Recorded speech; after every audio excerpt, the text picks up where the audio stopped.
অনেক সন্তানকে যখন প্রবাসের বাড়িতে সন্তানগুলারে বিদায় দিতে এয়ারপোর্টে বাবায় যায়, এয়ারপোর্টে বাবায় যায় ছেলের হাত দিয়ে ইশারা দেয় আর বলে বাবা রে বিদেশের বাড়ি থেকে আসবি, হয়তো আমারে নাও পাইতে পারো। কত প্রবাসী ভাই আহারে মনের দুঃখের কথা আমাদের কাছে শেয়ার করে রে ভাই। কয়েকদিন আগে যখন উহুদের ময়দানে গেলাম, উহুদের ময়দানে রাজবাড়ির এক প্রবাসী আমাদের মেহমানদারি করাইলো আর বলল হুজুর এই সৌদি আরবে আইসা এমন অনেক সময় পার করছি, এক বেলা খাবারটাও আমরা পাই নাই হুজুর, খায়া না খায়া এক কাপড়ে মাসের পর মাস কাটায় দিছি, এত কষ্ট করছি, এখন আমার হাত দিয়া প্রতিদিন হাজার হাজার মানুষের খাবার খাওয়াই হুজুর, মনে একটাই দুঃখ আমার বাবা এই সুখটা দেখতে পারে নাই। আমার বাবা আমারে বিদেশে পাঠাইয়া, আমার বাবা বিদেশের বাড়ি থাকা অবস্থায় আমার বাবা মারা গেছে, বাবারে শেষ মাটিটাও আমি দিতে পারি নাই। ও আমার যুবক ভাইরা, ও আমার আশিকে রাসূল ভাইরা, নবী যখন বললেন মুআজ রে আমারে ভালোভাবে দেখা যাও, এরপরে তুমি মদিনায় আসবা, হয়তো আমি নবীর আর পাইবা না। এই কথাটা যখন বলছে মুআজ ইবনে জাবাল গারটা ঘুরায় পেছন দিকে নবীর দিকে তাকাইয়া আর সহ্য করতে পারে নাই, চার চোখের মিলন হয়ে গেছে, নবীর চোখে চোখ পইরা গেছে। মুআজ ইবনে জাবাল একটা চিৎকার মাইরা উটের উপর থেকে মরুভূমির মাঝখানে পড়ে গেছে, মরুভূমির মাঝখানে পইরা আহারে বালু মাখা শরীরটা নিয়া নবীর দিকে পাগলের মতো দৌড় মারছে। আমার নবী হাত দুইটা বাড়ায় দিছে, মুআজ রে আইরে মুআজ আয়, আমি নবীর বুকে আয়। আমার নবী মুআজ ইবনে জাবালকে বুকের সাথে জড়ায় ধইরা মুআজ ইবনে জাবালকে আদর করে, চোখের পানিগুলা মুছায় দেয়, যাও মুআজ ইয়ামানে চইলা যাও। ইতিহাস লেখে মুআজ ইবনে জাবাল পরবর্তীতে মদিনায় ঠিকই আইছে, আমার নবীর আর পায় নাই বাবা। আমার যুবক ভাইরা রে ওই নবীর রওজার পাশে যাইয়া যাদের দিলের ভিতরে নবীর মোহাব্বত আছে ওই আশিকরা জানে ওই রোজার পাশে গেলে সহ্য করা যায় না। জ্বলন্ত একটা প্রমাণ আপনাদের সামনে আমি তুলে ধরব। আলবানিয়ার একজন আশিকে রাসূল, আলবেনিয়ার একজন যুবক, বয়স 35-36 বছর হবে, আমার নবীর রওজার পাশে দাঁড়াইয়া শুধু এক নজরে রওজার দিকে তাকায় থাকে আর সালাম দিতে থাকে, দুরূদ পড়তে থাকে, অজরে তার চোখ দিয়া পানিগুলো ঝরতে থাকে। হঠাৎ কইরা গোয়েন্দা বাহিনী দেখা প্রশাসনের লোকজন আইসা ওই যুবকের হাতে পায়ে রশি লাগাইয়া, আমাদের নবী যখন তার মায়ের গর্ভে আসছে মা আমেনা বলে আমার মুহাম্মদ আমার গর্ভে আসার সাথে সাথে আমি যখন রাস্তায় বের হইতাম আকাশের মেঘমালা আইসা আমি আমেনারে ছায়া দান করতাম। আরো জোরে বলে মা আমেনার গর্ভে নবীজি আসছে, এখন মা আমেনা রাস্তায় যদি বের হয় আকাশের মেঘমালা আইসা ছায়া দেয় যেন রৌদ্রের তাপ মা আমেনার শরীরে না লাগে। আমি যখন আমার মায়ের গর্ভে ছিলাম আমার মা রাস্তায় বের হইলে আকাশের মেঘমালা ছায়া দিত না। দুনিয়ার যত পীর মাশায়েখ আছে তাদের জীবনীর ভিতরে এগুলা ঘটা সম্ভব না। আপনার জীবনী তেমন ঘটে নাই যে আপনি আপনার মায়ের গর্ভে আসছেন আর আকাশের মেঘমালা এসে আপনার মাকে ছায়া দান করছে। এটা আমার নবীর শান, আমার নবীর মুজেজা। আমার নবী কেমন জানেন? আরে যেই নবীর জন্য গোটা জগৎ আল্লাহ বানাইছে, এ দুনিয়া বানানোর 2000 বছর আগে সূরাতুল ইয়াসিন আমার নবীর সামনে আমার আল্লাহ তেলাওয়াত করছে। সুবহানাল্লাহ। এ পৃথিবীতে যত নবী আল্লাহ পাঠাইছে কয়েকজন নবীর নাম 25 জন নবীর আলোচনা কোরআনের ভিতরে আসছে। এর ভিতরে কিছু নবী সরাসরি আল্লাহ তাদের নাম ধরে ডাক দিছে। আল্লাহ পাক ইয়া মুসা, মুসা নবীর নাম ধরে ডাক দিছে। ইব্রাহিম খলিলুল্লাহ নাম ধরে আল্লাহ ডাক দিছে। ঈসা রুহুল্লাহ নাম ধরে আল্লাহ ডাক দিছে। কিন্তু এই কোরআনের ভিতরে কোথাও আমার নবীকে আল্লাহ ইয়া মুহাম্মদ বলে ডাক দেয় নাই। আমার আল্লাহ নবীকে যখন ডাক দিছে ভালোবাসার ডাক, মোহাব্বতের ডাক, ভালোবাসা মোহাব্বত কইরা সরাসরি নাম না ধইরা লকব ধইরা ডাক দিছে। যখন নবী আমার চাদর মুড়ি দিয়ে বসে আছে, আল্লাহ ডাক মারছে, ইয়া আইয়ুহাল মুদ্দাসসির, হে চাদর মুড়ি দেনওয়ালা নবী। সুবহানাল্লাহ। আবার নবী কম্বল মুড়ি দিয়ে শুয়ে আছে, আল্লাহ ডাক দিছে, ইয়া আইয়ুহাল মুজাম্মিল, ও কম্বল মুড়ি দেনওয়ালা নবী। আমার নবীর লকব ধইরা আল্লাহ ডাক মারছে। সুবহানাল্লাহ। ইয়াসিন এটাও নবীর একটা নাম, লকব। মুহতারাম হাজিরিন, যেই কথাটা বলতেছিলাম, মা আমেনার গর্ভে নবীজি আসছে, আকাশের মেঘমালা নবীজির মাকে ছায়া দান করে। মা আমেনা বলে, আমার মোহাম্মদ যখন আমার গর্ভে আসছে, আমি যখন কূপ থেকে পানি উঠাইতে যাইতাম, আমি আপনাদের কাছে জানতে চাই, কূপের পানি কি উপরে থাকে না নিচে থাকে? সবাই বলেন নিচে। কূপের পানি উঠানোর জন্য বালতির ভিতরে রশি লাগায়া এরপরে বালতিটা ছাড়তে হয়, কষ্ট করে টেনে টেনে পানি উত্তোলন করতে হয়। মা আমেনা বলে, আমার মোহাম্মদ যেই দিন থেকে আমার গর্ভে আসছে, আমি কূপের কাছে গেলে আমাকে কষ্ট করে বালতি ছেড়ে পানি উঠাইতে হইতো না, বরঞ্চ কূপের পানিটাই, আমি যত সময় কূপের নিকটে থাকতাম, কূপের পানি ওই 30 ফিট 40 ফিট নিচ থেকে পানিটা উপরে চলে আসতো। আমার নবীর শান কত! অন্যান্য মহিলার বলতো, আমেনা তুমি একটু অপেক্ষা করো, কারণ তুমি যত সময় কূপের কাছে থাকো, কূপের পানি উপরে থাকে, তুমি চলে গেলে আবার 30 ফিট 40 ফিট নিচে চলে যায়, আমাদের কষ্ট করে করে পানি উঠাইতে হয়। মা আমেনা বলে, আমার মোহাম্মদ যখন আমার গর্ভে আসলো, আসার পরে হঠাৎ করে কে যেন আমার ডাক দিয়া বলে, আমেনা রে, বেশি খাবার খায়ও না, আমার বন্ধুর কষ্ট হবে, ভারী বোঝা কাঁধে নিও না, আমার বন্ধুর কষ্ট হবে, বুট হয়ে শুয়েও না, আমার বন্ধুর কষ্ট হবে। এইরকম এক একটা অলৌকিক ঘটনা ঘটতে লাগলো। শুধু তাই না, আপনারা সকলেই জানেন, আমাদের নবী দুনিয়ায় আসার আগেই তার বাবা আব্দুল্লাহ দুনিয়া থেকে বিদায় নিয়েছে। কথা বলেন ঠিক কিনা? তাই স্বামী যদি মারা যায়, মহিলারা বিধবা হইলে তখন কিন্তু তারা আর খুশবু ব্যবহার করে না। স্বাভাবিকভাবে মহিলাদের এইরকম পারফিউম ব্যবহার করা, যেই পারফিউম ব্যবহার করলে পরপুরুষের নাক পর্যন্ত চলে যায়, এরকম পারফিউম ব্যবহার করাও নিষিদ্ধ। কিন্তু ব্যবহার ওই পর্যন্ত করবে স্বামীর জন্য, স্বামীকে দেখানোর জন্য।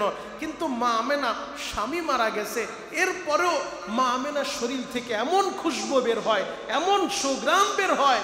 একদিন নবীর দাদা আব্দুল মুত্তালিব নবীর দাদিকে বলতেছে, আমাদের বৌমা আমেনা সে কোন মার্কেট থেকে এত দামি পারফিউম ব্যবহার করে, আমি তো লজ্জা পাচ্ছি, মানুষ তো সমালোচনা করতেছে, আমেনার শরীরে এত দামি দামি পারফিউম আমেনা কোত্থেকে ব্যবহার করে, আমেনাকে ডাকো। এদিক দিয়ে নবীজির দাদিও বলে, আমিও মাঝে মধ্যে আমেনা যখন গোসলখানা থেকে বের হয়, আমি যখন গোসলখানায় ঢুকি, মনে হয় যেন গোসলখানার ভিতরে পারফিউম বালতি ভরে ঢেলে রাখছে, এমন সুঘ্রাণ আসতে থাকে। বলে, আমেনাকে ডাকো।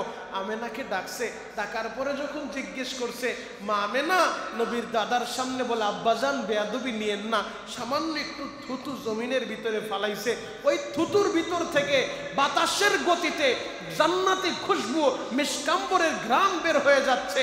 মা আমেনা বলে, আব্বাজান বেয়াদবি নিয়েন না, আমার মোহাম্মদ আমার গর্ভে যেই দিন আসছে, ওই দিনের পর থেকে আমার এই শরীর থেকে খুশবু বের হয়, গোসলখানা থেকে বের হইলে মনে হয় যেন গোসলখানায় একেবারে আমি পানি শরীরে ঢালি নাই, জান্নাতের খুশবু ডালছি, এমন সুঘ্রাণ, আমার মুহাম্মদের বরকত। আল্লাহু আকবার। এটা আমার নবীর শান, আমার নবীর শান। আমার নবী যখন দুনিয়া আসছে, দুনিয়া আসার পরে নবীকে মাগরিবের পরে সন্ধ্যার সময় নবীজিকে শোয়ায় রাখছে।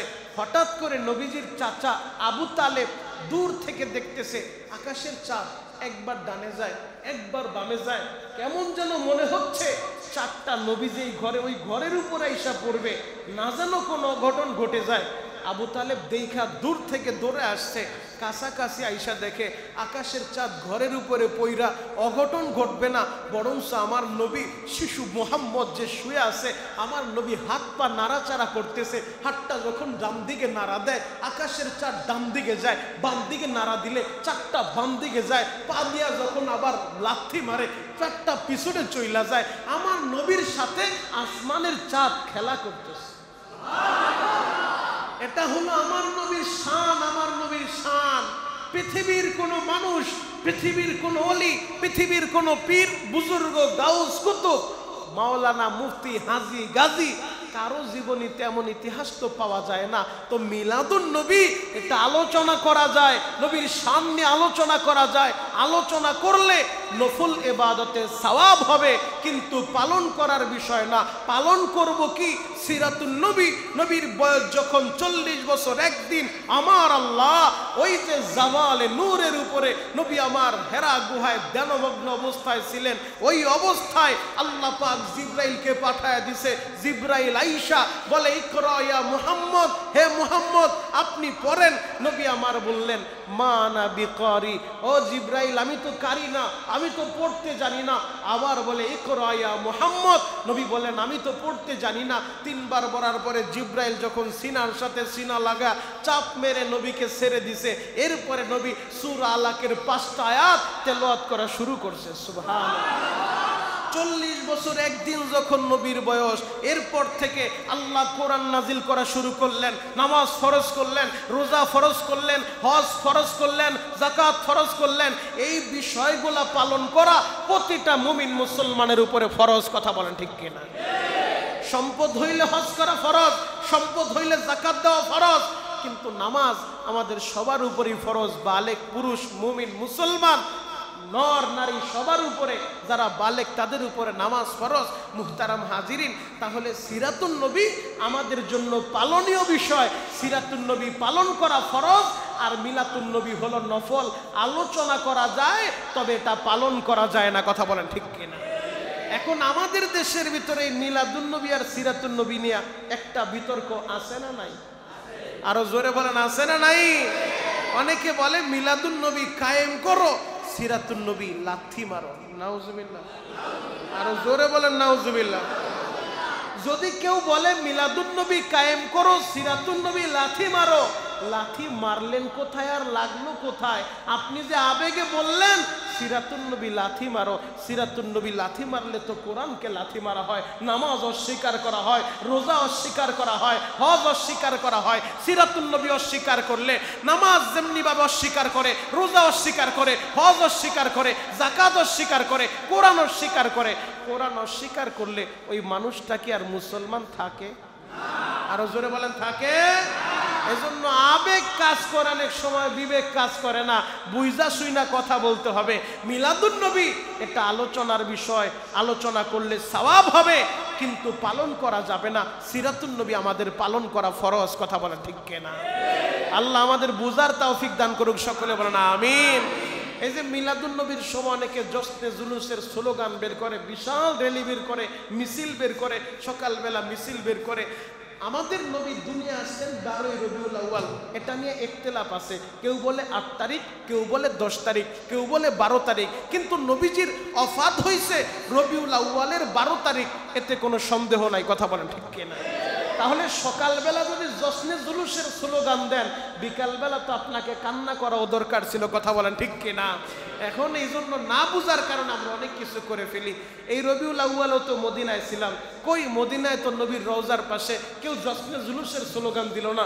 গত বছরও রবিউল আউয়াল মদিনায় কাটাইছি, কই রবিউল আউয়ালে 12ই রবিউল আউয়ালে কেউ মদিনায় তো জশ্নে জুলুসের স্লোগান দিল না, র্যালি বের করলো না। তাহলে এগুলো আপনারা পাইলেন কোথায়? আল্লাহ আমাদের সবাইকে সহিহ বুঝ দান করেন। সবাই বলেন আমিন। আরো জোরে বলেন আমিন। আমার কথা বুঝতে আপনাদের কষ্ট হয়? বুঝতে কষ্ট হয়? অল্প সময়ে কথা বলবো, তবে ভাঙ্গা ভাঙ্গা কিছু কথা বলবো। কিছু নিয়ে আমাদেরকে তো বাড়িতে যেতে হবে। এত কষ্ট করে গরমের ভিতরে আপনারা বসে আছেন, দিল থেকে আপনাদের জন্য দোয়া করি। কি নিয়ে বাড়িতে যাবেন? আল্লাহ বলেন লাকাদ কানা লাকুম ফি রাসূলিল্লাহি উসওয়াতুন হাসানা। ও দুনিয়ার মানুষেরা, তোমাদের জন্য রয়েছে নবীজির ভিতরে উত্তম চরিত্র। আল্লাহু আকবার। আমাদের জন্য নবীর ভিতরে আল্লাহ উত্তম আদর্শ রেখে দিয়েছেন। নবীজি বলেন আনা বুইতু মুআল্লিমান ওয়া মাকারিমাল আখলাক। আল্লাহ আমাকে উত্তম চরিত্র শিক্ষা দেওয়ার জন্যই দুনিয়াতে পাঠাইছে। সুবহানাল্লাহ। কেউ যদি চায় সমাজের ভিতরে আদর্শবান একজন নেতা হবে, সে যেন নেতা মুহাম্মদুর রাসূলুল্লাহর জীবন ইতিহাস ফলো করে। পৃথিবীর কোনো মানুষ যদি চায় আমি সমাজের ভিতরে আদর্শবান একজন বাবা হতে চাই, সে যেন ফাতিমার বাবা নবী মুহাম্মদুর রাসূলুল্লাহর জীবন ইতিহাস ফলো করে। কোন শ্বশুর যদি চায় পৃথিবীতে শ্রেষ্ঠ একজন শ্বশুর হবে, সে যেন হযরতে আলীর শ্বশুর নবী মুহাম্মদুর রাসূলুল্লাহ সাল্লাল্লাহু আলাইহি ওয়াসাল্লামের জীবন ইতিহাস ফলো করে। কেউ যদি চায় সে একজন সমাজের ভিতরে আদর্শবান বিচারক হবে, সে যেন বিচারক মুহাম্মদুর রাসূলুল্লাহ সাল্লাল্লাহু আলাইহি ওয়াসাল্লামের লাইফ স্টাইল ফলো করে।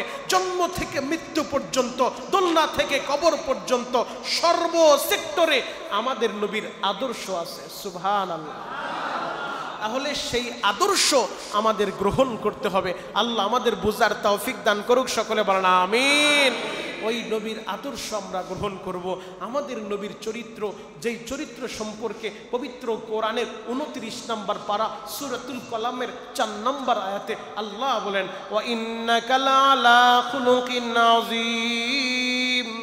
আমার নবী সুমহান চরিত্রের অধিকারী, খুলুকে আজিম। আদম নবী সম্পর্কে আল্লাহ বলে নাই। আমার আল্লাহ মুসা নবী সম্পর্কে খুলুকে আজিম বলে নাই। আমার আল্লাহ ইব্রাহিম নবী সম্পর্কে খুলুকে আজিম ব্যবহার করে নাই।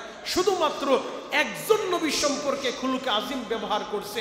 এই চরিত্র 3 প্রকার। একটা হলো খুলুকে হাসান, আরেকটা হলো খুলুকে কারিম, আরেকটা হলো খুলুকে আজিম। খুলুকে আজিম এটা সর্বোচ্চ স্তর। এই স্তরে একজনই, তিনি হলেন আমাদের নবী। সুবহানাল্লাহ। আরো জোরে বলেন না সুবহানাল্লাহ। আমাদের নবী মার খাওয়ার পরেও বরদোয়া করে নাই। আমার নবী দোয়া করছে, যার জ্বলন্ত প্রমাণ তায়েফের ইতিহাস। তায়েফে আমার নবী মার খায়া রক্তাক্ত হয়েছে।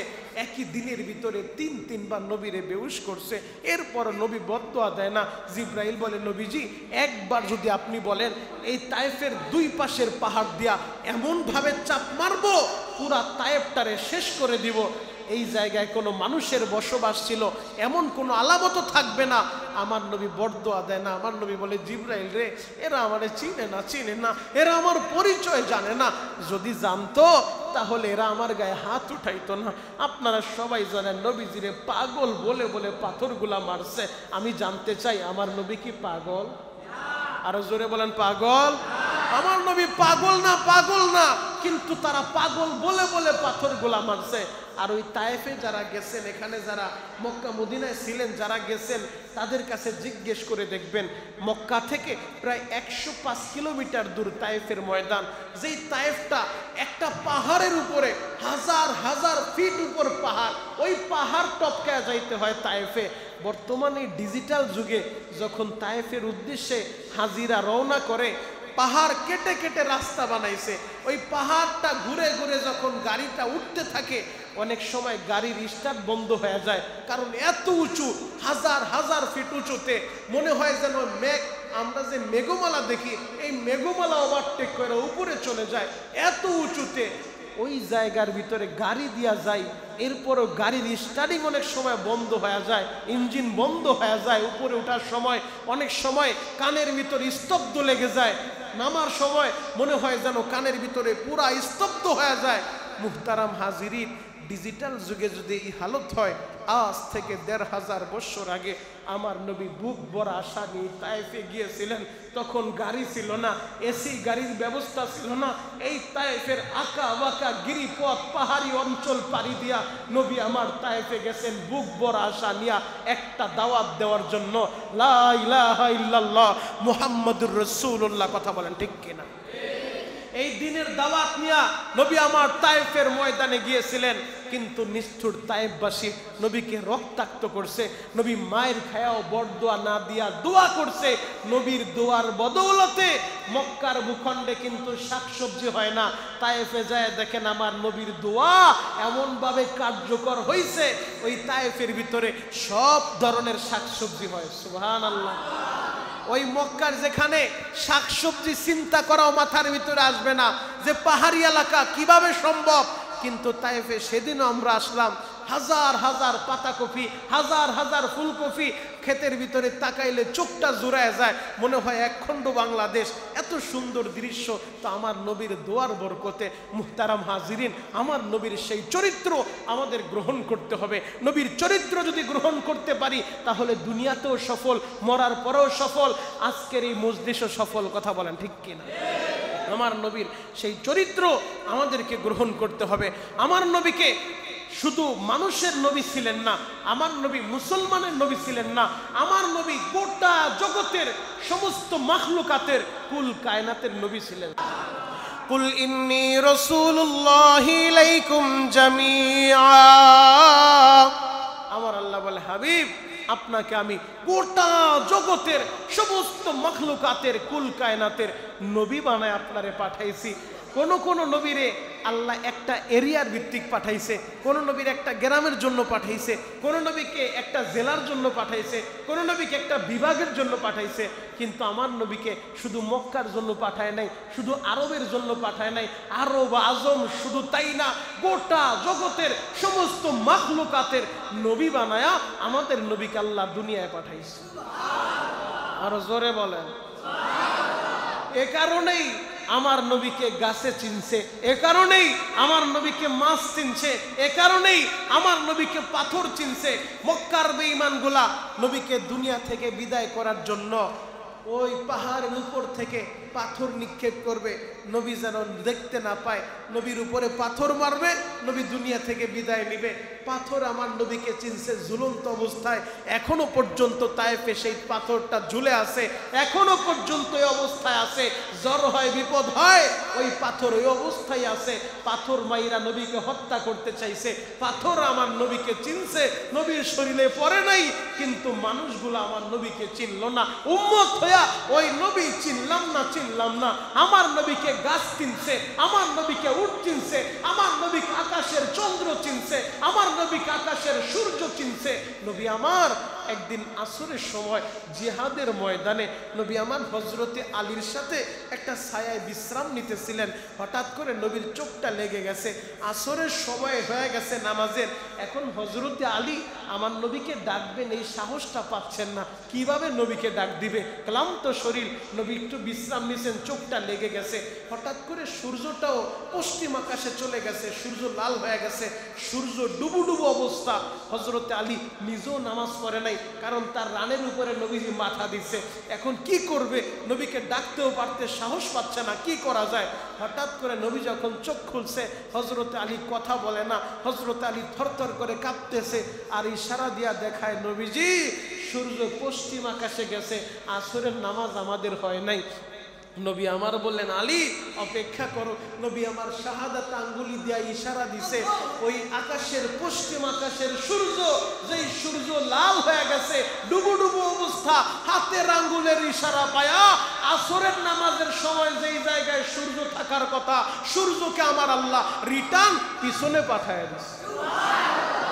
আকাশের সূর্য আমার নবী চিনছে, আমার নবী চিনছে। উম্মত হয়ে নবী চিনলাম না চিনলাম না, আমার নবীকে গাছ চিনছে। আমার নবী যখন মসজিদের মিম্বারে মক্কা থেকে হিজরত কইরা মদিনায় গেছেন, মদিনায় যাওয়ার পরে নবী আমার একটা মরা খেজুর গাছের সাথে হেলাম দিয়া খুতবা দিতেন, বয়ান করতেন। এই যে কাঠের, যে বর্তমান যুগে আমরা কাঠের মিম্বার দেখি, এই 3 সিঁড়িওয়ালা এই মিম্বার ছিল না। নবী আমার খুতবা দিতেন মরা খেজুর গাছের সাথে হেলাম দিয়া। তো হঠাৎ করে একজন মহিলা বলতেছে, ইয়া রাসূলুল্লাহ, ইয়া হাবিবাল্লাহ, নবীজি যদি আপনি অনুমতি দেন, আমার বাড়িতে একজন গোলাম আছে, ও ভালো কাঠ মিস্ত্রি, সুন্দর কাঠের জিনিস বানাইতে পারে, যদি আপনি অনুমতি দেন আমি একটা কাঠের মিম্বার বানায়া আপনারে উপহার দিব। নবী বললেন ঠিক আছে। ওই মহিলা তার গোলাম দিয়া, কাঠ মিস্ত্রি দিয়া সুন্দর কইরা এরকম 3 ধাপওয়ালা সিঁড়িওয়ালা একটা কাঠের মিম্বার বানায়া সর্বপ্রথম মসজিদে নববীতে পাঠায় দিছে। আর জোরে বলেন। নতুন মিম্বার আসছে জুমার দিন, নবী আমার নতুন মিম্বারে দাঁড়ায়া বয়ান করবে। হঠাৎ করে পিছন দিক থেকে গুনগুন গুনগুন করে কান্নার আওয়াজ আসতেছে, মনে হয় যেন একটা বাচ্চা কান্না করতেছে। বাচ্চারা কান্না করলে তো বোঝা যায়, তো বাচ্চা কান্না করতেছে। মসজিদে মুসল্লি ভরা, এখন যদি পিছন দিক থেকে কেউ আওয়াজ করে অটোমেটিক নজর সবার ওই দিকে চলে যাবে। তো সব সাহাবী নবী আমার নতুন মিম্বারে বসছে বয়ান করবে, পিছন দিক থেকে গুনগুন গুনগুন কান্নার আওয়াজ আসতেছে। সবাই নজর করে দেখে এ কান্না সাধারণ কোনো কান্না না, বাচ্চাদের মতো যে হেসকি মাইরা মেয়েরা কান্না করতেছে, আর এই কান্নার আওয়াজ তো মরা খেজুর গাছের ভিতর থেকে আসছে। হযরত আবু বকর দৌড়ায় খেজুর গাছের সামনে গেছে। হযরত আবু বকর যায় দেখে খেজুর গাছের ভিতর থেকে ফোপায়া ফোপায়া কান্নার আওয়াজ আসতেছে। নবী বলল, আবু বকর কাজ হবে না, তুমি পিছনে আসো। নবী আমার সামনে গেছে, কি রে গাছ কেন কাঁদো, কান্নার কারণ কি? ওই খেজুর গাছ কান্দে আর বলে, নবীজি এতদিন আপনি আমার সাথে হেলাম দিতেন, আপনার স্পর্শ আমি পাইতাম, এখন থেকে নতুন মিম্বার পাইছেন, আপনার সোহবত আর আমি পাবো না, আপনার শরীরের স্পর্শ আমার সাথে লাগবে না, এ বিরহ বেদনা আমি কান্না করি। নবীজি বললেন, আমি তোর জন্য দোয়া করে দেই, তুই কান্না বন্ধ কর, সারা বছর তোর ভিতরে ফল ধরবে, সারা বছর খেজুর হবে, আমি দোয়া করে দেই, তুই মরা খেজুর গাছ জিন্দা হয়ে যাবি। খেজুর গাছ কাঁদে আর বলে, নবীজি আমার সারা বছর ফল ধরার দরকার নাই, তাহলে কান্না বন্ধ কর। কান্না বন্ধ করতে পারি একটা শর্তে, নতুন মিম্বার পাইছেন, মিম্বারে বয়ান করবেন, কোনো দুঃখ নাই, নবীজি জান্নাতে আপনার সাথে আমি থাকতে চাই। আমার নবী খেজুর গাছের দিকে লক্ষ্য করে বললেন, খেজুর গাছ যা, আমি আল্লাহর আদালতে দরখাস্ত দিয়া দিলাম, জান্নাতে তুই আমার সাথে থাকবি। ও আমার বাবাজিরা, আশিক রাসূল ভাইরা, মরা খেজুর গাছ আমার নবী চিনল, উম্মত হয়ে নবী চিনলাম না, কথা বলেন ঠিক কিনা? একটা খেজুর গাছ নবী চিনল, ওই খেজুর গাছটা আল্লাহ পাক রব্বুল আলামিন এমন ভাবে কবুল করছে, মসজিদে নববীর ভিতরে রিয়াজুল জান্নাহ একটা জায়গার নাম আছে। আমার নবীজির যেই জায়গায় কবর দিছে, যেটা নবীজির রওজা মোবারক, এটা ছিলেন নবীজির রুম, আম্মাজান আয়েশার রুম। এই রুম থেকে মিম্বার, এই বরাবর এই জায়গাটা, ওই কোণার রুম, এটা হলো মিম্বার, এই মাঝখানের জায়গাটা, এটাকে নবীজি বলছে এটা হলো রিয়াজুল জান্নাহ। আমার রুম এবং মিম্বারের মাঝামাঝি এই জায়গাটা রিয়াজুল জান্নাহ, মানে জান্নাতের একটা টুকরা। যে রিয়াজুল জান্নায় নামাজ পড়লো সে যেন জান্নাতের ভিতরে নামাজ পড়লো। আরো জোরে বলে। ওই খেজুর গাছটাকে মসজিদে নববীর ভিতরে কবর দিয়া দাফন করে উস্তুনে হান্নানা খুঁটির নামটা রিয়াজুল জান্নাহ এখনো লেখা আছে। কয়েকদিন আগেও তো দেখে আসলাম, খেজুর গাছের ওই খুঁটিটা ধরে দোয়া করলাম, যেই খেজুর গাছের খুঁটি ধরে দোয়া করলে আল্লাহ দোয়া কবুল করে। রিয়াজুল জান্নাহ কয়েকটা খুঁটি আছে, উস্তুনে হান্নানা, উস্তুনে আয়েশা, ওই খুঁটিগুলা ধরে আল্লাহর কাছে দোয়া করলে আল্লাহ দোয়া কবুল করে। মুহতারাম হাজিরিন, ওই রিয়াজুল জান্নাহর ভিতরে দাফন হয়ে গেল ওই খেজুর গাছের, যে খেজুর গাছ নবী চিনছে, নবীর ভালোবাসা পায়া, নবীর বিরহ বেদনায় চোখের পানি জড়াইছে, আমার আল্লাহ জান্নাতে তারে নবীর সাথের মেহমান বানায় দিয়েছে। সুবহানাল্লাহ। এখন আমাদের মনটাও তো চায় আমরা যদি নবীর সাথে থাকতে পারতাম, জান্নাতে নবীর কাছাকাছি থাকতে পারতাম, হাসরের ময়দানে নবীর সাথে সাথে উঠতে পারতাম। আমাদেরও তো মনটায় চায়। যদি মনটায় চায়, মনে কষ্ট আসতে পারে। বাড়ি আমার বাংলাদেশে, শরীয়তপুর সোনামুখী, মদিনা থেকে প্রায় ৬৫০০ কিলোমিটার দূর। আমার মরণ হবে এই জায়গায়, মরণ হইলে সোনামুখী কবরে আমারে কবর দিবে। যদি আমার বাড়িটা মদিনায় হইতো, তাহলে কবরটা তো ওই যে রিয়াজুল জান্নাহর কাছাকাছি, নবীজির রওজা মোবারকের পাশেই জান্নাতুল বাকি কবরস্থান, যেই কবরস্থানে ১০,০০০ সাহাবায়ে কেরামকে কবর দেওয়া হয়েছে, যেই কবরস্থানে মা ফাতিমাকে কবর দেওয়া হয়েছে, যেই কবরস্থানে আম্মাজান আয়েশাকে কবর দেওয়া হয়েছে, যেই কবরস্থানে ইমাম মালিক রহমাতুল্লাহ আলাইহিকে কবর দেওয়া হয়েছে। যদি বাড়ি আমাদের মদিনায় হইতো, আর মদিনায় যদি আমাদের মরণটা হইতো, আমরাও তো আম্মাজান আয়েশার কাছাকাছি, ফাতিমার কাছাকাছি ১০,০০০ সাহাবীদের পাশে পাশে ঘুমাইতে পারতাম। হাসরের ময়দানে নবী যখন দাঁড়াইবো, নবীর পাশে আবু বকর দাঁড়াইবো, ওমর দাঁড়াইবো, আমরাও কাছাকাছি দাঁড়ায় যাইতে পারতাম। হাঁটতে হাঁটতে ময়দানে মাহশারে চলে আসতাম। কিন্তু আমাদের কপাল পোড়া বদনসিব, বাড়ি আমাদের বাংলাদেশে, মদিনা থেকে ৬৫০০ কিলোমিটার দূরে, মক্কায় যদি বাড়ি হইতো তাও তো মারা গেলে ওই আমরা সবাই জান্নাতুল মুআল্লা যেই কবরস্থানে আম্মাজান খাদিজা ঘুমায় আছে ওই কবরের মাটিটা নসিব হইতো। বাড়ি মক্কায়ও না, বাড়ি মদিনায়ও না, বাড়ি আমাদের বাংলাদেশে। আমাদের কি উপায় হবে? এই ব্যথা আসতে পারে। এজন্য নবী ১৫০০ বছর আগেই জানায় গেছে, উম্মত পেরেশানি কইরো না, পেরেশানি কইরো না। মান আহাব্বা সুন্নতি ফাকাদ আহাব্বানি ওয়া মান আহাব্বানি কানা মাই ফিল জান্নাহ। আমার সুন্নত ভালোবাসবা তো আমারই ভালোবাসলা, আর আমারে ভালোবাসলে আমার সাথেই জান্নাতে থাকবে। আর জোরে বলেন, যদি নবীর সুন্নতকে ভালোবাসো, বাড়ি বাংলাদেশে হইলেও নবীর রওজার কাছাকাছি। আর যদি নবীর সুন্নত তোমার ভিতরে না থাকে, তোমার কবর রওজার পাশে হইলেও তুমি নবী থেকে অনেক দূরে। জ্বলন্ত একটা প্রমাণ দিব, এরপরে আলোচনার ইতি টানবো ইনশাআল্লাহ। দিলের কান দিয়ে আমার কথাগুলো শুনবেন, চোখের পানিগুলা রেডি করেন। আশেকে রাসূল কয়জন আছে এখন দেখা যাবে। আমার নবী এই উম্মতের প্রতি কতটা দরদ ছিল, উম্মতকে কতটা ভালোবাসতো। আমার নবী ইয়ামানের গভর্নর বানাইছে তার আদরের সাহাবী মুআজ ইবনে জাবালকে। নবী আমার মুআজ ইবনে জাবালকে উটের উপরে উঠায়া দিছে। নবী আমার বলে, মুআজ চলো তোমাকে গভর্নর বানায়া ইয়ামানে পাঠায়া দিব। নবী আমার মুআজ ইবনে জাবালকে বিদায় দিবে। মুআজ ইবনে জাবাল উটের উপরে উঠছে, নবী আমার নিচে হাঁটতেছে আর কথা বলতেছে, কিভাবে তুমি বিচার ব্যবস্থা করবা, ইনসাফ কায়েম করবা, এই কথা বলতেছে। কথা বলতে বলতে স্বাভাবিক দেখবেন একটা সন্তানকে যখন মায় বিদায় দেয়, ছেলে বিদেশে যাবে অথবা ঢাকায় যাবে লেখাপড়া করবে, দেখবেন মা আর বাবা সন্তানকে যখন বিদায় দেয় হাঁটতে থাকে আর কথা বলতে থাকে।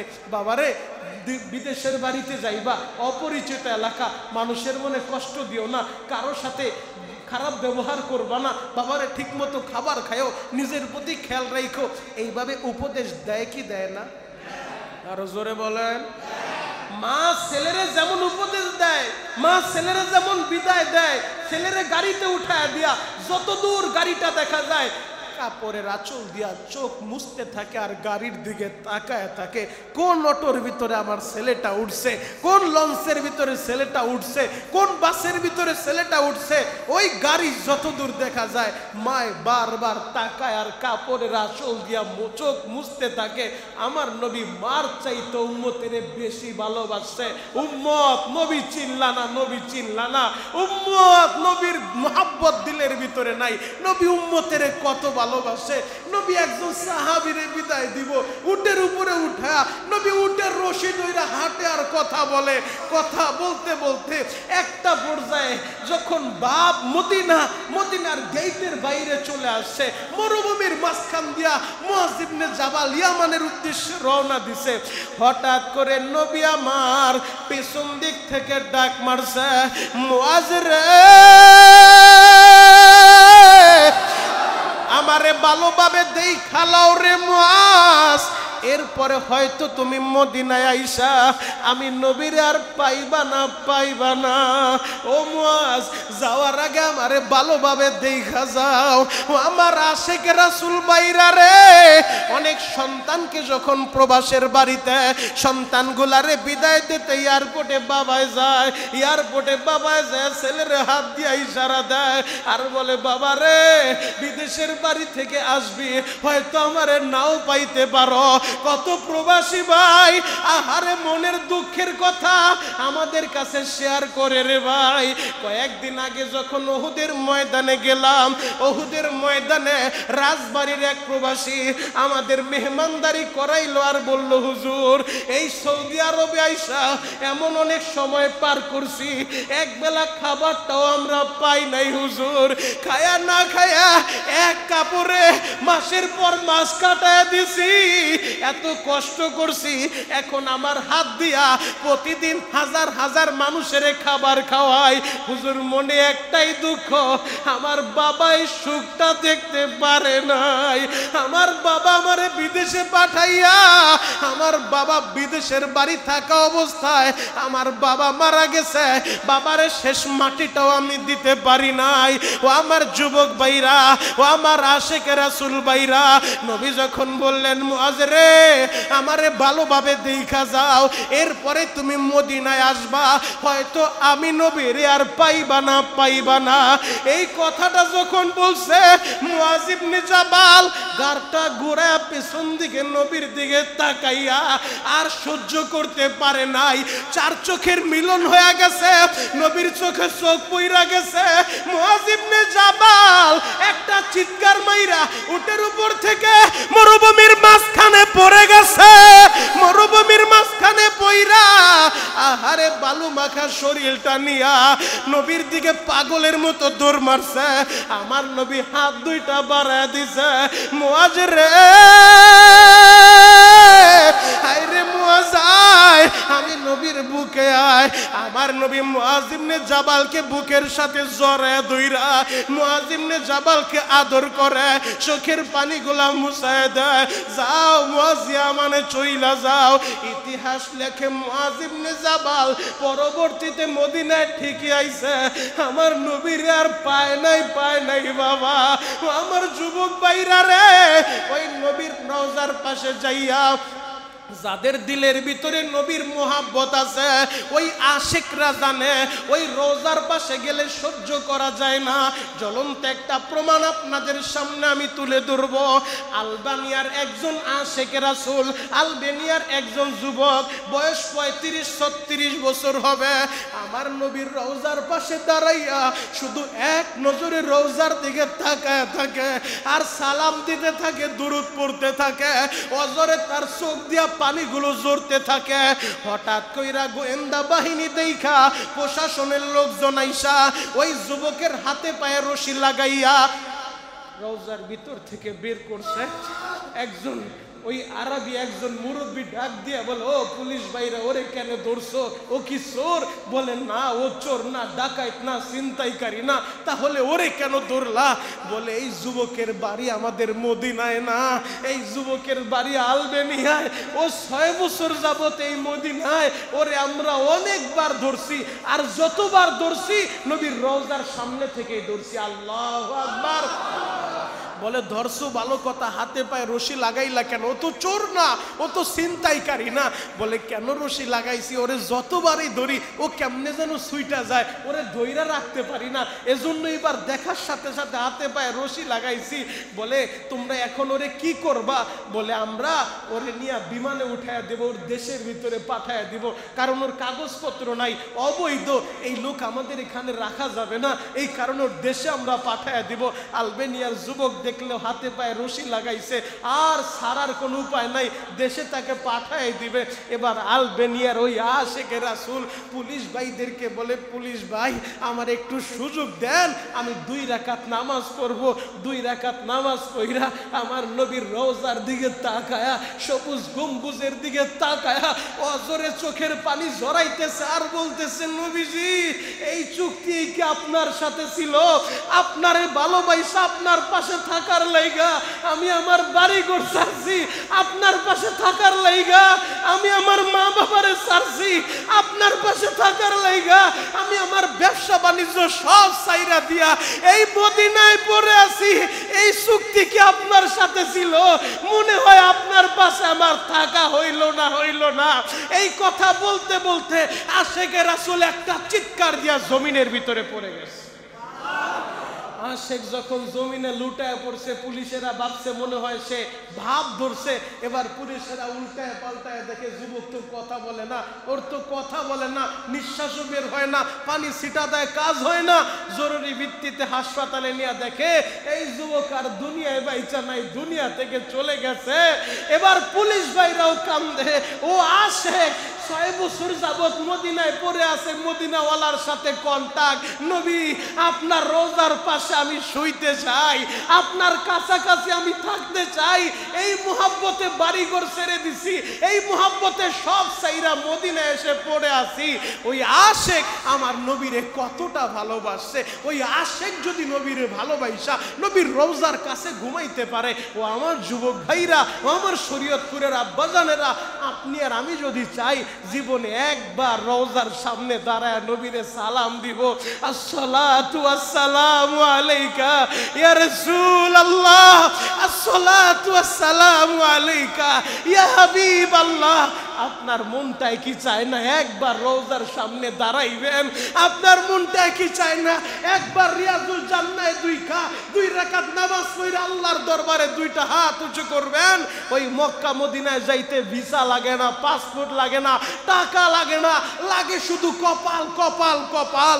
ও আশিকে রাসূল বাবাজিরা, এই ঈদে মিলাদুন নবী সিরাতুন নবীর আজকের এই আলোচনায় শরীয়তপুরের জমিনে চোখের পানি দিয়া আমার আল্লাহর যদি দরখাস্ত দিয়া বলতে পারেন, আমার দিল সাক্ষী দেয় মদিনাওয়ালার দিদার আপনার নসিব হবে। কারণ নবীজি বলছে, মান যারা কবরি ওয়াজাবাত লাহু শাফাআতি, যে আমার রওজা জিয়ারত করবে তার জন্য সুপারিশ করা আমি নবীর উপরে ওয়াজিব হয়ে যায়। আল্লাহু আকবার। তাহলে মদিনায় যাইতে মন চায় কি চায় না? দুইটা হাত আল্লাহকে দেখে একটা ডাক দানিয়া আল্লাহ, একটা ডাক দানিয়া আল্লাহ, চোখের পানি দিয়ে একটা ডাক দেন না, ইয়া আল্লাহ। আরো জোরে ডাক দেন, ইয়া আল্লাহ। দয়ার আল্লাহ, একটা বার তাকায় দেখেন রে মালিক, এই রবিউল আউয়ালের চাঁদে আশিকে রাসূল ভাইরা বসে বসে কান্দে। আল্লাহ জীবনে একবার নবীর রওজাটা দেখতে চায়, আল্লাহ মদিনায় যাইতে চায় গো। আল্লাহ মদিনা না দেখে আবার কবরে নিয়েন না। আল্লাহ আমার অনেক বাবাজিরা বসে বসে কান্দে, হুজুর আমি গরিব মানুষ কেমনে মদিনায় যাব? হুজুর আমি দিন মজুরের কাজ করি, পরের জমিতে বদলার কাজ করি, আমি কেমনে মদিনায় যাব? ও দয়ার আল্লাহ, যারাই রবিউল আউয়ালের চাঁদে হাত উঠাইয়া আপনার আল্লাহ বলে ডাক দিয়া চোখের গরম পানি ছেড়ে দিছে, আল্লাহ একজনেও খালি ফিরায়েন না। একবার হইল স্বপ্নে যুগে নবীর দিদার নসিব কইরা দেন, নবীর দিদার নসিব করে দেন রে মালিক। আল্লাহ আমাদের সবাইকে কবুল করেন। চিৎকার মেরে বলেন আমিন, আরো জোরে বলেন আমিন। হাতটা নামান। আল্লাহ যারা এই মজলিসে আসছে আমাদেরকে একবার হইল স্বপ্নে যুগে আপনার নবীর নূরানি চেহারাটা দেখায় দিবেন, সবাই বলেন আমিন। তাহলে আজকের এই আলোচনা থেকে কি নিয়ে বাড়ি যাবেন? লাকাদ কানা লাকুম ফি রাসূলিল্লাহি উসওয়াতুন হাসানা। নবীর আদর্শ আমাদের গ্রহণ করতে হবে। মুহতারাম হাজিরিন, আপনি কিভাবে চলবেন, কিভাবে ব্যবসা করবেন, কিভাবে সমাজ পরিচালনা করবেন, কিভাবে মসজিদ পরিচালনা করবেন, সর্ব সেক্টরে আমার নবীর আদর্শ রেখে গেছেন। নবীর আদর্শ অনুযায়ী যদি চলতে পারি, নবীর সিরাত যদি গ্রহণ করতে পারি, আমাদের জন্য রয়েছে আল্লাহর জান্নাত ইনশাআল্লাহ। হিংসা বিদ্বেষ ভুলে গিয়ে ভাইয়ে ভাইয়ে কাঁধে কাঁধ মিলিয়ে এক কাতারে চলবো। আমার নবীকে মক্কার বেঈমানগুলা যদিও তারা নবীর উপরে ঈমান আনে নাই, এরপরও আমানতদারির কাছ থেকে আমার নবী ছিলেন সর্বশ্রেষ্ঠ, এজন্য তারা নবীকে আল আমিন বলতো, নেতার সাথে স্লোগান দিত, কিন্তু সম্পদ আমানত রাখার জন্য নবী মুহাম্মদের কাছে যাইতো। কারণ জানে নেতার কাছে রাখলে ওই নেতা এদিক সেদিক করবে, কিন্তু নবী মুহাম্মদ এমন একজন মানুষ, সে কারো আমানতের খেয়ানত করবে না। আমার নবী এমন এক আদর্শ স্থাপন করছেন, এজন্য নবীজি বলেন আনা বুইতু মুআল্লিমান ওয়া মাকারিমাল আখলাক। আল্লাহ আমারে দুনিয়ায় পাঠাইছে উত্তম আদর্শ শিক্ষা দেওয়ার জন্য। আল্লাহু আকবার। তাহলে নবীর মুহাব্বত দিলের ভিতরে রাখার দরকার আছে না নাই? চুল কাটার সময় খেয়াল করব আমি কার স্টাইলে চুল কাটবো, মদিনাওয়ালার স্টাইলে চুল কাটবো। পোশাক পরার সময় খেয়াল করব কোন পোশাক পরবো, কার স্টাইলে, মদিনাওয়ালা কোন পোশাক পছন্দ করতো, আমি ওই পোশাক পরবো। আমি ব্যবসা করার সময় খেয়াল করব মদিনাওয়ালা কোন স্টাইলে ব্যবসা করছে, আমি ওই স্টাইলে ব্যবসা করতে চাই। এইভাবে প্রতিটা সেক্টর যদি নবীর সিরাত আমরা গ্রহণ করতে পারি, তাহলেই আমাদের বাড়ি বাংলাদেশে হইল, কবর সোনামুখী হইল, আমরা নবীর থেকে দূরে না দূরে না নবীর কাছাকাছি থাকতে পারবো ইনশাআল্লাহ। ইনশাআল্লাহ। কারণ আমি বলি নাই, নবীজি বলছে মান আহাব্বা সুন্নতি ফাকাদ আহাব্বানি ওয়া মান আহাব্বানি কানা মাই ফিল জান্নাহ। উম্মত সুন্নত ভালোবাসবা তো আমারই ভালোবাসলা, আর আমারে ভালোবাসলে আমার সাথেই জান্নাতে থাকবা। সুবহানাল্লাহ। আর জোরে বলে সুবহানাল্লাহ। আর নবীর সাথে জান্নাতে থাকার নিয়ত আছে না নাই? আমাদের সবাইকে নবীজির সাথে হাসর নাসর করুক, সকলে বলেন আমিন। আজকের এই আলোচনা যেহেতু এই বছর প্রথম উদ্যোগ নিয়েছে, আমি ধন্যবাদ জানাই আমার এলাকার মুরব্বী বাবাজিদেরকে, যুবক ভাই, প্রবাসী ভাইদেরকে, যারা প্রবাস থেকেও বিভিন্ন সময় সহযোগিতা করছে। আমার এলাকার প্রবাসী ছেলেরা, আমি সকলের জন্য দোয়া করি। বিশেষ করে মোতালেব শেখের ছেলে দুইজন, ইয়ামিন, এরপরে রুহুল, ওরা যথেষ্ট ভালোবাসে আমাকে, প্রতিটা ছেলে। এরপরে আব্দুল আজিজ শেখ সাহেবের ছেলে, ওরাও যথেষ্ট মহব্বত করে। এরপরে আমাদের পারভেজ মাদ্দর দুনিয়া থেকে চলে গেছে। আমি এই বছর মদিনায় যাও পারভেজের জন্য দোয়া করছি। কেন জানেন? ওরা শত শত মাইল দূরে থাকে, এরপরও সেখান থেকে ছুটে আসতো আমার সাথে একটাবার দেখা করার জন্য। এবার ইয়ামিন ছুটি নিছে, কিন্তু ওরা যে কোনো কারণবশত আসতে পারে না এই সমস্যার কারণে। এরপরে বলে ভাই আপনার মোবাইল খরচ যা লাগে সব আমরা দিব। এই যে পারভেজ, এর আগের বার যখন মদিনায় প্রথম আমার সাথে সাক্ষাৎ করে, আমার বাংলাদেশি টাকা ৯,০০০ টাকা মোসা ভাই দিচ্ছে, দিয়া বলো ভাই আমার জন্য একটু দোয়া করেন। কতটা ভালোবাসা আমার এলাকার সন্তানগুলা। এজন্য আমি সব সময় আমার এলাকার প্রতিটা প্রবাসীর জন্য দিল থেকে দোয়া করি, যে যেই দেশে থাকে আল্লাহ যেন এদের আসমানি জমিনি সমস্ত রকম বালা মুসিবত থেকে এদেরকে হিফাজত করে, সকলে বলেন আমিন। আরো জোরে বলেন আমিন। আমার এলাকার অনেক প্রবাসী ভাইরা সৌদিতে আছে, কেউ মালয়েশিয়া আছে, কেউ দুবাইতে আছে, কেউ সিঙ্গাপুরে আছে, কেউ ইতালি আছে। ইতালিতে অনেক পোলাপান ফোন দিয়া দোয়া চায়, বিভিন্ন সময় বিভিন্ন সমস্যার ভিতরে অনেকে আছে। আমি সবার জন্য দোয়া করব, আপনাদের সকলের জন্য দোয়া করব, এলাকার মুরব্বীদের জন্য দোয়া করব। এই মসজিদের নির্মাণ কাজ চলতেছে, আল্লাহ যেন অতি দ্রুত গাইবি খাজানা থেকে যা কিছু দরকার ব্যবস্থা করে দেয়, সকলে বলেন আমিন। আরো জোরে বলেন আমিন। তাহলে ইনশাআল্লাহ যদি আমরা আমাদের ভিতর থেকে হিংসা বিদ্বেষ দূর করতে পারি, তাহলে আমাদের এই সমাজটা সুন্দর আদর্শবান একটা সমাজ হবে। আর হিংসা যতদিন না যাবে এই সমাজের উন্নতি হবে না। আপনি যত কিছুই করেন এই সমাজ ধ্বংসের অতল গহ্বরে নিমজ্জিত হবে যতক্ষণ পর্যন্ত দিল পরিষ্কার না হবে। কথা বলেন ঠিক কিনা? এজন্য আমাদের দিল পরিষ্কার করতে হবে। আল্লাহ আমাদের হেডাম দেখবে না, আপনি কত বড় কুতুব, আপনার দাপট কয়টা, আপনার বাড়িতে লাঠি কয়টা, এগুলো আল্লাহ দেখবে না। আপনার চেহারা দলা না কালা, আপনি শিক্ষিত না মূর্খ, এগুলা কিচ্ছু আল্লাহর কাছে চলবে না। আল্লাহ শুধু দেখবে তাকওয়া, তাকওয়া, তাকওয়া। ইন্না আকরামাকুম ইনদাল্লাহি আতকাকুম।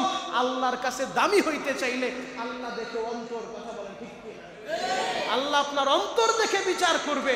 আপনি মূর্খ হইলেও আল্লাহর কাছে দামি হতে পারবেন যদি তাকওয়া, আল্লাহর ভয় দিলে থাকে। আর আপনি এলাকার সবচেয়ে শিক্ষিত, অন্তরটা একেবারে ভাইরাস দিয়া ভরা, হিংসা দিয়া ভরা, 4 পয়সার মূল্য আল্লাহর কাছে নাই। আপনি এলাকার সবচেয়ে কালো মানুষ, আপনি এলাকার সবচেয়ে দুর্বল ফ্যামিলির সন্তান, কিন্তু যদি ভিতরে থাকে তাকওয়া, আল্লাহর ভয়, আপনি এলাকায় সবচাইতে দামি আল্লাহর কাছে।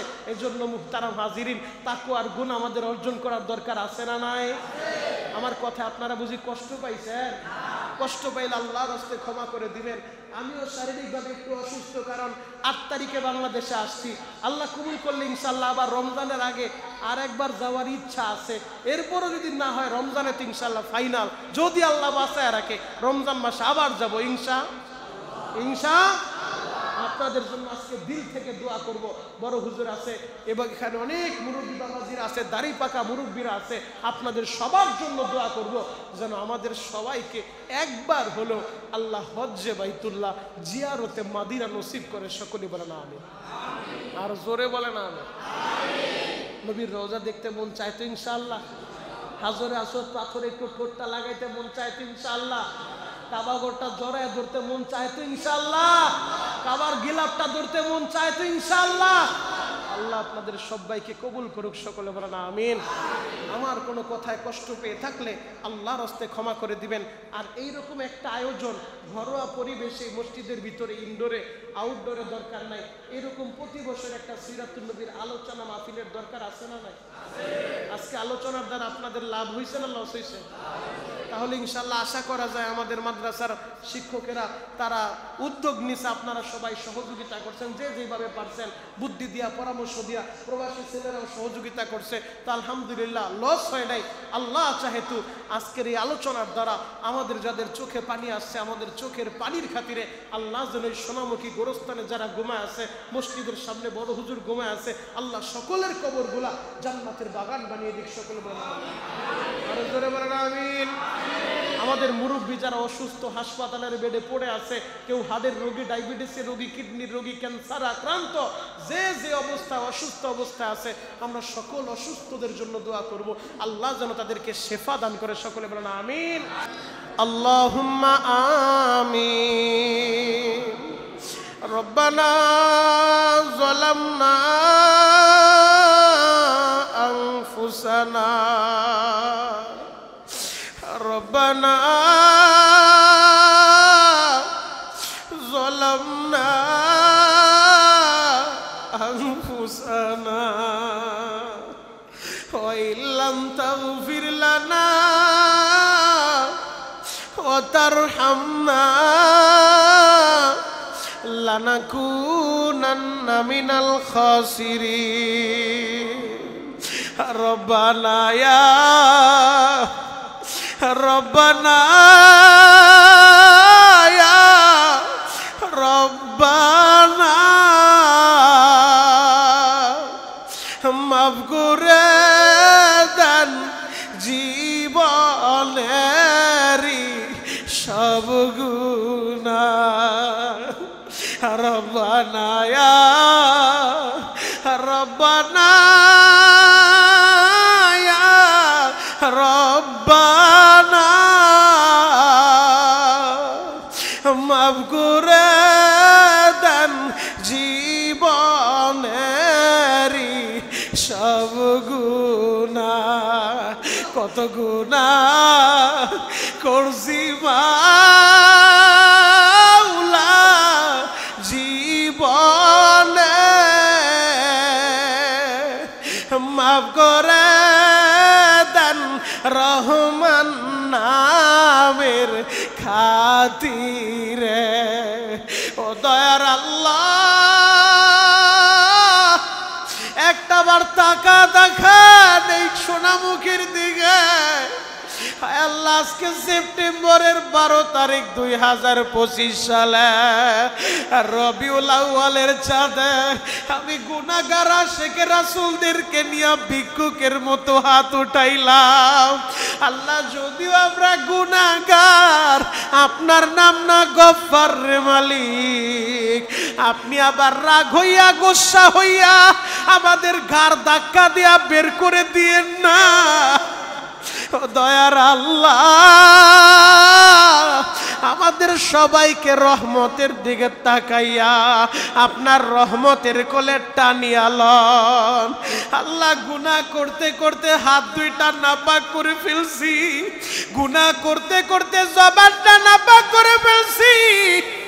আল্লাহ, গুনাহ করতে করতে চোখ দুইটা নাপাক করে ফেলছি, গুনাহ করতে করতে অন্তরটা পাথর বানায় ফেলছি। এখন জাহান্নামের কথা শুনলেও চোখে পানি আসে না, ওই কবরের কথা শুনলেও, মরণের কথা শুনলেও আল্লাহ চোখটা পানি আসে না, দিলটা নরম হয় না। ও দয়ার আল্লাহ, আপনি আবার রাগ হইয়া তারা দিয়ে না রে আল্লাহ, আমাদেরকে রহমতের কোলে টানিয়া লন। ও আমার আশিকে রাসূল ভাইরা, ও আমার দাড়ি পাকা আব্বা জানেরা, ডানে বামে কত যুবক বসে বসে কান্দে, তোমার চোখে পানি নাই। আহারে, আমার মতো হতভাগা এই মজলিসে বুঝি আর কেউ নাই গো। দয়ার আল্লাহ, মা বাবা হারা কত এতিম হাত উঠাইল। আহারে মা, মা গো, যেই মা 10 মাস 10 দিন গর্ভে ধারণ করল, 2.5 বছর দুধ খাওয়াইল, আর যেই মা কষ্ট কইরা লেখাপড়া করাইল, আজকে সুখের দিনে ওই মায়ের অনেক ভাই হারায় ফেলছে। এখন টাকা আছে, বাড়ি আছে, গাড়ি আছে, ওই মা দুনিয়ায় নাই রে মালিক। অনেক ভাই বাবারে হারাইয়া আহারে হাত দুইটা উঠে চোখের পানি ছেড়ে দিছে। আল্লাহ, যার বাবা বাইসা নাই, বাবার কবরটা জান্নাতের বাগান বানায় দেন। আল্লাহ অনেকের মা অসুস্থ, বাবা অসুস্থ, হাসপাতালের বেডে পড়ে আছে রে আল্লাহ, অসুস্থ মা বাবারে সুস্থ করে দেন আল্লাহ। রবিউল আউয়ালের চাঁদে সিরাতুন নবী মাহফিলের যারা আয়োজন করলো আল্লাহ এদের সবাইকে আপনি কবুল করে নেন। আমার ছাত্র বন্ধুরা আল্লাহ প্রতি মাসে 100 করে টাকা দিয়া আগামী বছর বড় করে আয়োজন করবে নিয়ত করছে মালিক। আল্লাহ এই ছাত্র বন্ধুদের মেধা শক্তি আপনি বাড়ায় দেন আল্লাহ, ওদের সবাইকে আপনি কবুল করে নেন, নামাজি বানায় দেন, ওমরের মতো কবুল করে নেন আল্লাহ। প্রবাসের বাড়ি থেকে বাইরা সহযোগিতা করলো, প্রবাসের বাড়ি থেকে বয়ানগুলো দেখে দেখে চোখের পানি জড়ায়, কত যুবক টেলিফোন করে কান্দে আর বলে হুজুর এমন কোন রাত নাই যে রাতে আপনার বয়ান শুনি না। আল্লাহ আমার ওই প্রবাসী ভাইদেরকে আপনি প্রবাসের বাড়িতে ভালো রাখেন আল্লাহ, বিপদ আপদ বালা মুসিবত থেকে হেফাজত কইরেন আল্লাহ। গাড়ি অ্যাক্সিডেন্ট দিয়া কাউরে মাইরেন না রে আল্লাহ। আল্লাহ পারবে অল্প বয়সে দুনিয়া ছাইরা চলে গেছে আল্লাহ, ওর কবরটাও জান্নাতের বাগান বানায় দেন আল্লাহ। মুলফতগঞ্জ মাদ্রাসায় হাজার হাজার আলেমের উস্তাদ আজকে দুনিয়া ছাইরা ওই কবরে চইলা গেল রে মালিক। আল্লাহ হযরতের কবরটাও জান্নাতের বাগান বানায় দেন আল্লাহ। মসজিদের সামনে ঘুমায় আছে বড় হুজুর হাফেজ আব্দুল সাত্তার রহমাতুল্লাহ আলাইহি, দয়ার আল্লাহ জান্নাতের মেলা মিলে কবরে শুয়া রইল আল্লাহ, বড় হুজুরের কবর জান্নাতের বাগান বানায় দেন। এই সোনামুখী কবরস্থানে আল্লাহ অনেকের মা বাবা, দাদা দাদি, নানা নানি, শ্বশুর শাশুড়ি, পিতৃকুল মাতৃকুল যারাই ঘুমায়া রইছে প্রত্যেকের কবরগুলা জান্নাতের বাগান বানায় দেন আল্লাহ। শরীয়তপুর বাসীরে আপনি কবুল করে নেন আল্লাহ। সোনামুখী মাদ্রাসা মসজিদ কবুল করে নেন, ছাত্র শিক্ষকদের কবুল করে নেন, ইমাম মুয়াজ্জিন মুসল্লি ভাইদের কবুল করে নেন আল্লাহ। কমিটির ভাইদের কবুল করে নেন আল্লাহ। মসজিদের নির্মাণ কাজ চলতেছে, কোটি কোটি টাকার দরকার, ও দয়ার আল্লাহ ভিক্ষুকের মতো হাত উঠায় দিছি রে আল্লাহ।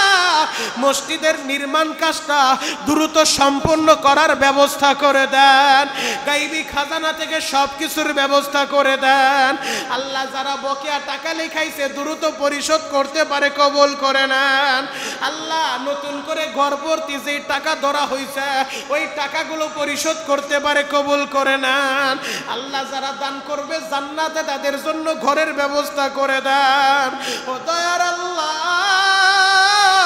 আমার দাড়ি পাকা বাবারা কান্দে, আলেম ওলামা বসে বসে কান্দে, ও দয়ার আল্লাহ।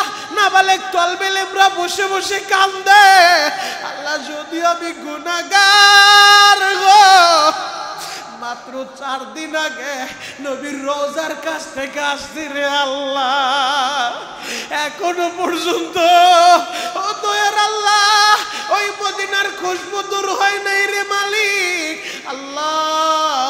আমাদের সবাইকে আপনি কবুল করে নেন। একজনের হাত যদি পছন্দ হয় ওই হাতের উসিলায় আমাদেরকে হজ্জে মাবরুর নসিব করে দেন, হজ্জে মাবরুর নসিব করে দেন। নবীজির স্বপ্নে যোগে একবার দেখা দেন রে আল্লাহ। আল্লাহ কঠিন কোনো বিপদ আমাদেরকে দিয়েন না, আমরা বড় দুর্বল, কঠিন কোনো রোগ দিয়ে আমাদেরকে শেষ করে দিয়েন না রে আল্লাহ। আমরা সবাই তো কবরে চলেই যাব, তবে গাড়ি অ্যাক্সিডেন্ট কইরা আমাদেরকে মাইরেন না আল্লাহ। ট্রাকের নিচে ফালায় শেষ করে দিয়েন না, বাসের নিচে ফালায় শেষ করে দিয়েন না, মোটরসাইকেল অ্যাক্সিডেন্ট দিয়ে শেষ করে দিয়েন না আল্লাহ।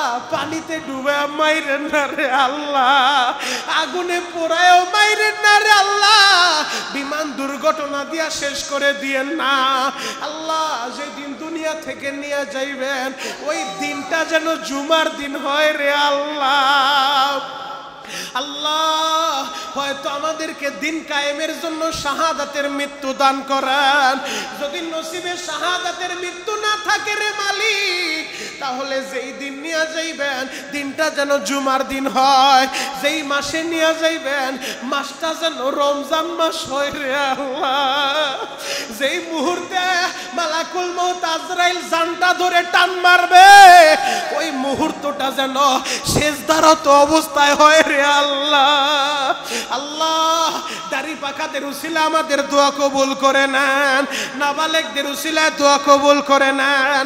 বাসা বাড়িতে বৈশা মা বোনেরা হাত উঠাইছে, আমি জানি না কোন মায়ের মনে কি আশা কি ব্যথা। হয়তো অনেক মা স্বামী হারা হাত উঠাইছে, হয়তো অনেক মা সন্তান হারা হাত উঠাইছে। আল্লাহ মা বোনদেরকে আবেদা সলেহা বানায় নেন। আল্লাহ প্রবাস থেকে যারা আমারে সহযোগিতা করছে, আল্লাহ বিভিন্ন সময় খোঁজ খবর রাখে, আল্লাহ ওদেরকে আপনি ভালো রাখেন। আল্লাহ আমার মাদ্রাসাগুলো আপনি কবুল করে নেন, যত হাজত গাইবি খাজানা থেকে পুরা করে দেন। আল্লাহ ইতালি থেকে আরিফ নামে এক যুবক, আল্লাহ আমার মাদ্রাসা একটা খাসির জন্য হাদিয়া পাঠাইছে, আল্লাহ ওই আরিফের আপনি কবুল করে নেন, ওর বৈধ কাগজপত্রের ব্যবস্থা করে দেন, ওর মাকে সুস্থতার সাথে নেক হায়াত দিয়া দেন। আল্লাহ যে যেই জায়গা থেকে আমার মাদ্রাসা মসজিদে সহযোগিতা করে, আল্লাহ এদের সবাইকে আপনি কবুল করে নেন। আমাদের এই সোনামুখী মাদ্রাসা মসজিদ কিয়ামত পর্যন্ত কবুল করে নেন। আল্লাহ বড় হুজুরের হায়াতের ভিতরে বরকত দিয়া দেন, আল্লাহ হুজুরের হায়াতে বরকত দিয়া দেন। আল্লাহ হুজুরের ছেলে মেয়েদেরকে আপনি কবুল করে নেন। সুবহানা রাব্বিকা রাব্বিল ইজ্জাতি আম্মা ইয়াসিফুন ওয়া সালামুন আলাল মুরসালিন ওয়া সালামুন আলাল মুরসালিন।